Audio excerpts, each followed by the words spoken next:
Вечер в хату, everybody! It's PanRoman, and today we're gonna learn how to morph between cloners, or how to make objects in a one cloner get all the properties from the objects in another cloner. So we'll start from the simple example when we'll align pins as we want to. This trick I used in a short film that we made for a road reel contest. I will leave the link below so you can watch it. And for my patrons, there will be the bonus part with the advanced stuffs, when you can manually place your object whatever you want to, and even after manual placement you will be still able to morph your object whatever you like to. For example, there is a paranormal activity in your kitchen, and something lifted up the knives that were laying on the different places in your kitchen and shaped aggressive pattern in the air, and all these knives are about to fly in your direction. And even more, for example, you have a different dice and you have different values on each side.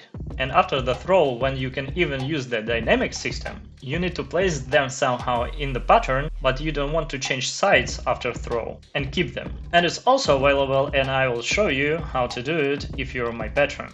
But first, if you want to thank me for my efforts doing all these tutorials for you in my free time, you can become my patron, and starting only from $5 you will get all the tutorials project files, advanced tutorials parts, and some of my digital products for free that will save you a lot of time and efforts. And if you want even more, check my ArtStation market, where you can find amazing textures for everyday use that you can just drag and drop on your models, advanced tutorials videos with the project files included, and game ready models that you can use immediately. So be my patron to get all these bonuses. And remember that half of your donations will be transferred to support Ukraine, that is very important now.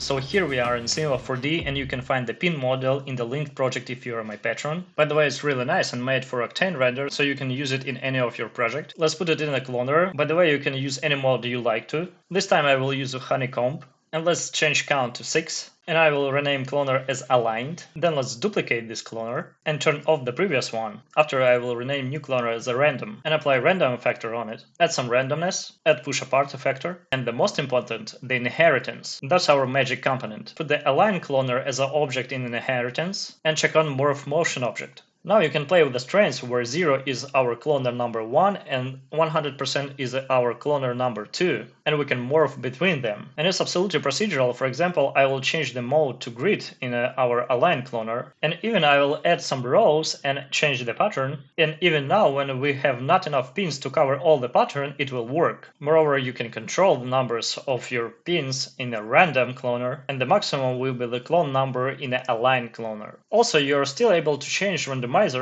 I even will change the size randomness, and after we'll still have this nice proper pattern in the end. So that's it for this tutorial, and we'll see in the bonus part if you're my patron, where you can learn more advanced techniques. Don't forget to subscribe my channel and ring the bell to not miss even more interesting upcoming videos. I want to thank Anthony Tudisco for being my patron. I really appreciate it, man. Have a nice week, see you in the next videos, and remember, все буде Україна!